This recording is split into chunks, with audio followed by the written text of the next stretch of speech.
అక్కడ భావించడం జరుగుతుంది. ఇక మరో నియోజకవర్గ విషయానికి వస్తే విశాఖపట్నం సౌత్ చాలా కీలకమైన ఉత్తరాంధ్ర ప్రాంతంలో ఈసారి జనసేన చాలా కీలకమైన పాత్ర పోషించబోతుంది.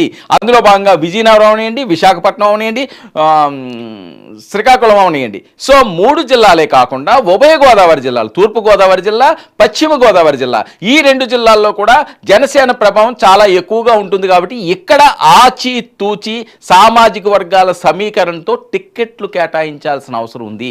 అందులో భాగంగానే ఏ అభ్యర్థుల్ని ఏ సామాజిక వర్గానికి బలమైన ఓట్ బ్యాంకు ఆ నియోజకవర్గంలో ఎవరికి ఉందో వాళ్ళకే టిక్కెట్లు ఇచ్చే విధంగా ప్రణాళికలు చేస్తున్నారు.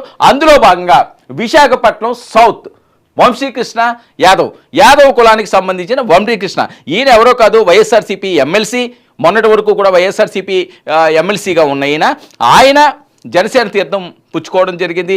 ఈ మధ్యన ఒక ఫైర్ బ్రాండ్గా కూడా ఆయన మాటల తోటాలు పేలుస్తున్నారు. ఎంవివి సత్యనారాయణ వైఎస్ఆర్సీపీ ఎంపీ ఎవరైతే ఎంవివి సత్యనారాయణ ఉన్నారో ఆయన మీద కూడా పెద్ద ఎత్తున ధ్వజమెత్తడం జరిగింది. ఈయన మీద ఎంవివి పోలీస్ స్టేషన్లో కేసులు కూడా ఎంపీ వంశీకృష్ణ యాదవ్ మీద పెట్టడం జరిగింది రీసెంట్గా. సో ఈ సమీకరణలన్నీ చూసుకుంటే ఖచ్చితంగా గతం నుంచి కూడా ఒక బలమైన సామాజిక వర్గ నేతగా కొనసాగుతున్న వంశీకృష్ణ యాదవ్కి ఇక్కడ సీటు కేటాయిస్తే విశాఖ దక్షిణంలో ఖచ్చితంగా ఆయన గెలిచే అవకాశం ఉంటుంది అని చెప్పి ఇక్కడ ఈ సీట్ ఆయన కేటాయించాలని సూచిస్తున్నారు. అంతేకాకుండా ఇక్కడ ఫిషర్ మ్యాన్ ఓట్ బ్యాంక్ చాలా ఎక్కువగా ఉంది. ఫిషర్ మ్యాన్ ఓట్ బ్యాంకు జనసేనకు వచ్చే అవకాశం ఉంది. ఎందుకు జనసేనకు ఫిషర్ మ్యాన్ ఓట్ బ్యాంక్ వస్తుందంటే యూత్ ఎక్కువగా power star fans, Pawan Kalyan fans కాబట్టి అవన్నీ కూడా ఓట్ బ్యాంక్ రూపంలో జనసేనకి గంప గుర్తుగా పడే అవకాశం ఉంటుంది. కాబట్టి వంశీకృష్ణ యాదవ్కి ఇక్కడ సీటు ఇస్తే